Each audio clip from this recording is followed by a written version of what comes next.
وَإِذْ أَخَذْنَا مِيثَاقَ بَنِي إِسْرَائِيلَ لَا تَعْبُدُونَ إِلَّا اللَّهَ وَبِالْوَالِدَيْنِ إِحْسَانًا. أعوذ بالله من الشيطان اللعين الرجيم. بسم الله الرحمن الرحيم. الحمد لله رب العالمين،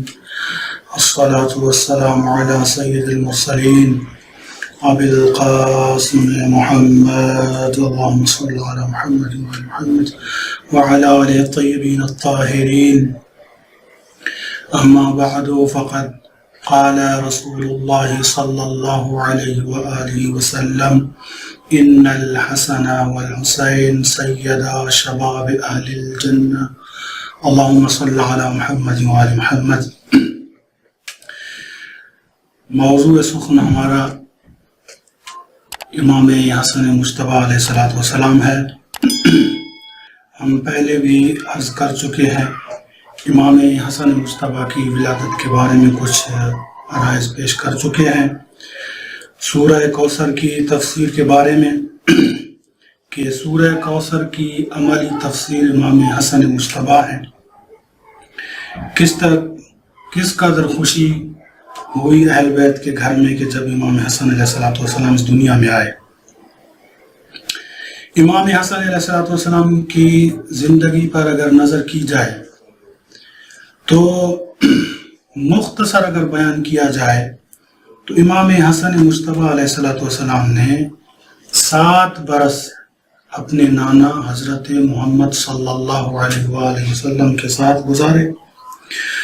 اور ان 7 برسوں میں رسول اللہ کی زبانی کہ جس کے بارے میں ہمارا عقیدہ ہے کہ اللہ کی وحی کے بغیر وہ گفتگو نہیں کرتے،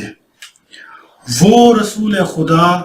ان 7 برسوں میں مختلف جگہوں پر امام حسن مجتبیٰ کے فضائل پڑھتے ہوئے نظر آتے ہیں. کبھی رسول اللہ اپنے ہاتھوں پر بلند کر کے بوسے لیتے ہیں، کبھی رسول اللہ امام حسن مجتبیٰ کی سواری بن جاتے ہیں، کبھی رسول اللہ امام حسن مجتبیٰ کی فرمائش پر جنت سے کھانے منگواتے ہیں، تو کبھی امام حسن مجتبیٰ کی فرمائش پر جنت سے امام حسن مجتبیٰ کے لیے لباس آتے ہیں. تو یہ رسول اللہ امام حسن مجتبیٰ کی فضیلتیں دکھا بھی رہے تھے عملی طور پر کہ امام حسن مجتبیٰ کی کیا فضیلت ہے، ان کا کیا مقام ہے، اور زبانی بھی اپنے اصحاب کو بتا رہے تھے. اور یہ مشہور حدیث جو سنی شیعہ کتابوں میں موجود ہے کہ رسول اللہ نے فرمایا کہ ان الحسن والحسین سید شباب اہل الجنہ، کہ یہ میرے 2 نواسے، ایک حسن اور دوسرے حسین، یہ جوانان جنت کے سردار ہیں. مشہور ترجمہ یہی ہے. لیکن اگر گفتگو کی جائے اس حدیث پر مختصر سی تو رسول اللہ یہ فرماتے ہوئے نظر آتے ہیں کہ سید شباب اہل الجنہ. تو یہاں پر ترجمہ یہ بنتا ہے کہ حسن و حسین ان جوانان کے سردار ہیں کہ جو جنت کی اہلیت رکھتے ہیں، جو اہلیان جنت ہیں. تو گزارش یہ ہے کہ اگر دنیا میں بھی دیکھا جائے کسی منصب پر اگر فائز ہونا ہے تو پہلے اہلیت پیدا ہوتی ہے، پہلے انسان تعلیم حاصل کرتا ہے مرحلہ در مرحلہ. جب اہلیت پیدا ہو جاتی ہے تو ظاہری منصب پر اس کو بعد میں بٹھایا جاتا ہے. یہ نہیں ہوتا کہ پہلے اس کو منصب عطا کیا جائے، بعد میں اسے کہا جائے کہ اب تم پڑھو لکھو اور اہلیت پیدا کرو. تو اللہ کے رسول یہ سمجھانا چاہتے ہیں کہ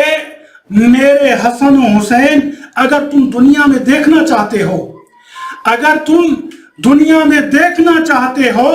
کہ جنت کی اہلیت کس میں ہے، کون اس کے اہل بن چکا ہے کہ وہ جنت میں داخل ہو سکے، تو رسول اللہ فرماتے ہیں اگر کوئی یہ دیکھنا چاہے دنیا میں کہ کون جنت والا ہے، جنت میں داخل ہو سکتا ہے، تو اللہ کے رسول فرماتے ہیں دیکھو کہ دنیا میں کس نے حسن و حسین کی امامت قبول کی ہے، کس نے ان کی سرداری قبول کی ہے. جو دنیا میں سرداری مان لے، امامت مان لے، سمجھ لو کہ وہ اس قابل بن چکا ہے کہ وہ جنت میں داخل ہو جائے. یہ اگر مختصر دیکھیں تو رسول اللہ امام حسن مجتبیٰ کے بے شمار فضائل بیان کرتے ہوئے نظر آتے ہیں۔ اگر دوسرا حصہ دیکھیں، ایک حصہ رسول اللہ کی حیات میں، دوسرا حصہ امام علی ابن ابی طالب علیہ السلام کے ساتھ امام حسن مجتبیٰ کا اگر دیکھا جائے تو سن 3 ہجری میں امام حسن کی ولادت ہے، سن 40 ہجری میں امام علی ابن ابی طالب علیہ السلام کی شہادت ہے۔ تو یہ 37 سال امام حسن مجتبیٰ اپنے بابا کے ساتھ رہے، اور ان 37 سالوں میں دیکھیں کہ امام حسن مجتبیٰ کے بارے میں امام علی بن ابی طالب علیہ السلام کیا فرماتے ہیں۔ مولا کا امام علی بن ابی طالب علیہ السلام کا فرمان دیکھیں، امام حسن مجتبیٰ کی علم کے بارے میں دیکھیں، ان کے اخلاق کے بارے میں دیکھیں، ان کی جہاد کے بارے میں دیکھیں کہ جب جہاد میں امام حسن مجتبیٰ مولا علی علیہ السلام کے ساتھ جایا کرتے تھے وہ دیکھیں، اور خود امام علی بن ابی طالب علیہ السلام یہ فرماتے ہوئے نظر آتے ہیں کہ اگر میرا وصی و وارث اور وزیر کوئی بن سکتا ہے تو وہ امام حسن مجتبیٰ ہے۔ امام حسن مجتبیٰ کے فضائل کے بارے میں ایک جملہ اتنا ہی کافی ہے کہ امام حسن مجتبیٰ وہ امام ہیں جو کہ ظاہری طور پر امام حسین کے بھی امام نظر آتے ہیں۔ اور امام حسن مجتبیٰ کی حیات میں دیکھیں تو مولا علی علیہ السلام کی زندگی میں ہی، کیونکہ میں نے عرض کیا کہ یہ جو 37 برس امام حسن مجتبیٰ کے مولا علی علیہ السلام کے ساتھ گزرے ہیں، ان میں اگر دیکھا جائے تو مولا علی علیہ السلام خود اپنا نائب، اپنا وزیر، اپنا وصی ان کو کہتے نظر آتے ہیں۔ فقط زبانی حد تک نہیں، عملی طور پر بھی تاریخ کی کتابوں میں ملتا ہے کہ امام حسن مجتبیٰ کو جب جنگ صفین چھڑی اور امام علی علیہ السلام کی طرف روم کا ایک سفیر آیا اور یہ کہنے لگا، مختصر کروں گا، بالکل عربی کتابوں میں واقعہ موجود ہے، امام حسن کی جتنی بھی تاریخی کتابوں میں فضائل ذکر کیے گئے ہیں ان میں یہ واقعہ بھی ذکر کیا گیا ہے کہ جب جنگ صفین ختم نہیں ہو رہی تھی تو روم اس وقت سپر پاور کہلاتا تھا، انہوں نے اپنا ایک وزیر بھیجا، سفیر بھیجا کہ جائیے، مختصر کروں کہ جائیے اور امام علی ابن ابی طالب علیہ السلام سے کہیے کہ آپ بھی آ جائیں، اور ادھر سے غاصب شام کو بھی کہا گیا کہ آپ بھی آ جائیں، یہاں پر آ جائیں تو آپ کا فیصلہ کریں۔ امام علی ابن ابی طالب علیہ السلام نے اپنی نیابت میں امام حسن مجتبیٰ کو بھیجا اور وہاں سے یزید کو بھیجا گیا۔ اب مختصر یہ ہے کہ تواریخ میں بہت لمبا واقعہ ذکر ہے، لیکن جب امام حسن مجتبیٰ کو بھیجا گیا تو روم کے بادشاہ نے نتیجہ یہ نکالا کہ ہم دیکھیں گے جب وہ آئے گا اس کا استقبال کریں گے دونوں کا، پھر دیکھیں گے فیصلہ کریں گے۔ جب یزید پہنچا تو اس نے سلام کیا، روم کے بادشاہ کو جھک کر سلام کیا، اس کو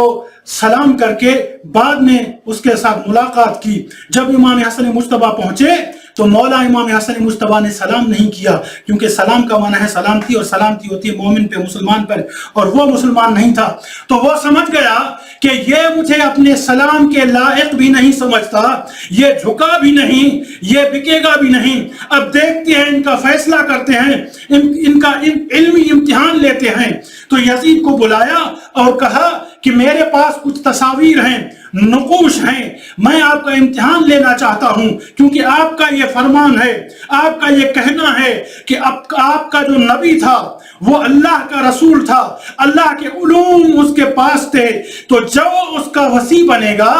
لازم ہے کہ وہ بھی انہی علوم کا وصی ہو۔ اگر آپ اللہ کے رسول کے وصی بنے ہیں تو آئیے بتائیے یہ نقوش کس کے ہیں، یہ تصویریں کس کی ہیں؟ تو جب اس کو دکھائی گئی اس نے کہا کہ قبلہ مجھے تو پتہ نہیں کہ یہ کس کی تصویریں ہیں۔ انہوں نے کہا ٹھیک ہے تم دوسرے کمرے میں جاؤ۔ مختصر کروں، پھر امام حسن مجتبیٰ کو بلایا گیا، امام حسن مجتبیٰ کے بارے سامنے وہ رکھی گئی تصویریں، وہ نقوش۔ امام حسن مجتبیٰ ایک دفعہ مسکرائے، تاریخ کے جملے ہیں، مولا نے مسکرا کر یہ جملے کہے کہ اے روم کے بادشاہ، اگر تو کہے تو میں حسن مجتبیٰ ایک ایک کا نام لے کے بتاؤں، اگر تو کہے تو میں حسن مجتبیٰ ان صورتوں کو، ان نقوش کو اشارہ کروں، ہر صورت، ہر نقش پکار کے کہے کہ میں آدم کی تصویر ہوں، میں سلیمان کی تصویر ہوں، میں موسیٰ کی تصویر ہوں، میں حضرت عیسیٰ کی تصویر ہوں۔ جب یہ علم کا